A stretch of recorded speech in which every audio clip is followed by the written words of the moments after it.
គឺ Paris Saint-Germain បន្ទាប់ពីផ្ដួលវគ្គប្រាច់ព្រាត់ទៅលើ Inter Milan ហើយពេលនេះពួកគេបន្តមកផ្ដួល Atletico Madrid 4-0 ទៀតនៅឯ Club World Cup Pool B ឈ្នះដល់ទៅ4គ្រាប់ផ្ដួលធ្ងន់ធ្ងរបាទទៅលើ Atletico Madrid ដែលជាក្រុមប៉កែបិទប៉កែបកាពីនៅឯប្រទេសអេស្ប៉ាញ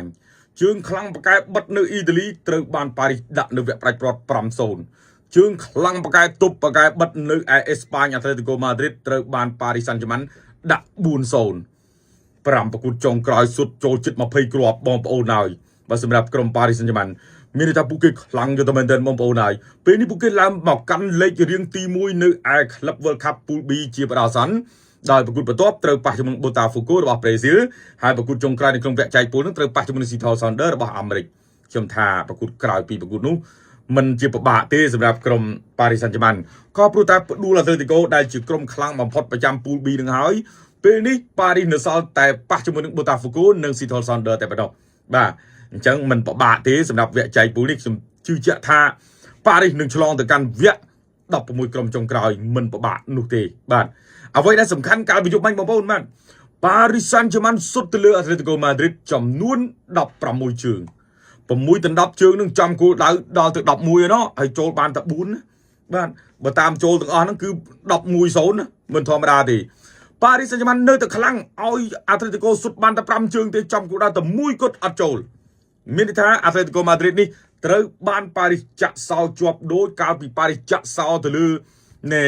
Inter Milan អញ្ចឹងវគ្គប្រាច់ព្រាត់ចាក់សោជាប់ដាក់ Inter 5ឥឡូវមកចាក់សោ Atletico Madrid ជាប់ដាក់4ទៀតនៅ Club World Cup ស័ក្តិសមជាក្រុមដែលខ្លាំងលំដាប់កំពូលហើយបាទសម្រាប់ Paris Saint-Germain នេះកាចមែនទែនរដូវកាលនេះពួកគេឈ្នះពាន4នេះណាបងប្អូនណាបាទបើសិនជាឈ្នះ Club World Cup ទៀតឡើង5ដូចឈ្នះ UEFA Super Cup ទៀតឡើង6នេះមិនធម្មតាទេឥឡូវនេះឈ្នះបាន4ហើយគឺ Trophy des Champions Coupe de France Ligue 1និង Champions League 4ហើយបាទហើយពួកគេកំពុងទៅធ្វើបានល្អនៅ Club World Cup ទៀតបាទសម្រាប់ក្រុម Paris Saint-Germain កាចមុតហើយពេលដែលគេវាយបកគឺឡើងអត់រួចទេបិទចិត្តឈឹងមុំជើងក្រោមប្រយុទ្ធក៏បានបំរើក៏បានល្អគ្រប់យ៉ាងបាទសម្រាប់ Paris Saint-Germain បាទកីឡាករឆ្នាំយុគនេះគឺ Nuno Mendes វិទញ្ញាហ្នឹងគឺវិទញ្ញាបានមកគ្រាប់ទៀតបាទអញ្ចឹងអាចថាបេក្ខភាព Ballon d'Or វិទញ្ញា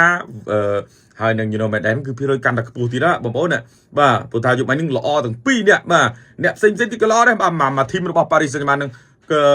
ការដាក់ទៅលើ Atletico Madrid សុទ្ធ16ជើងចំគោលដៅ11ដងចូលបាន4គ្រាប់នេះគឺជារឿងមិនធម្មតាទេបាទសុទ្ធតែជាក្រុមដែលប៉កែបិទនិយាយឲ្យខ្លីទៅបងប្អូនមកឲ្យតែក្រុមប៉កែលេងទប់ឲ្យតែក្រុមប៉កែលេងទប់ហើយមកលេងទប់ជាមួយនឹងប៉ារីសទប់អត់ជាប់ទេប៉ារីសដឹងក្បួនក្នុងការបំបែកក្បួននៃការលេងទប់បាទអញ្ចឹងទាំង Inter Milan ដែលមាំជើងក្រោមកំពូលមាំនោះហើយ Atletico Madrid កំពូលមាំដែរហ្នឹងត្រូវបានប៉ារីសឲ្យស្គាល់ថ្នាំខ្លាំងបាទអ្នកប៉កែបិទគឺប៉ារីសដាក់តធ្លុះហើយធ្លុះមិនមែនតិចទេបាទ4គ្រាប់5គ្រាប់បាទ5ប្រកួតចុងក្រោយចូលជិត20គ្រាប់បាទទាំងក្រុមផ្សេងៗទៀតនៅលីកអង់បាទអញ្ចឹងគឺពិតជាខ្លាំងមែនទែនសម្រាប់ក្រុម Paris Saint-Germain ខ្ញុំថាមិនពិបាកទេនៅ Pool B នេះណាមិនពិបាកទេនៅក្នុងការឡើងទៅកាន់វគ្គ16ក្រុមចុងក្រោយប្រកួតបន្ទាប់ប៉ះជាមួយនឹង Botafogo របស់ប្រេស៊ីលប្រកួតចុងក្រោយបំផុតបាទនៅឯវគ្គចែកពូលនេះគឺប៉ះជាមួយនឹងម្ចាស់ផ្ទះ Seattle Sounders របស់សហរដ្ឋអាមេរិកយើងចាំមើលថាតើ Paris Saint-Germain អាចឡើងទៅកាន់វគ្គ16ក្រុមអាចឡើងទៅដល់វគ្គប្រាច់ព្រាត់អាចឈ្នះ Club World Cup ទៀតបានឬក៏យ៉ាងណា fan របស់ Paris Saint-Germain ជឿជាក់ថា Paris អាចធ្វើបានឬក៏យ៉ាងណាសូម comment នៅខាងក្រោម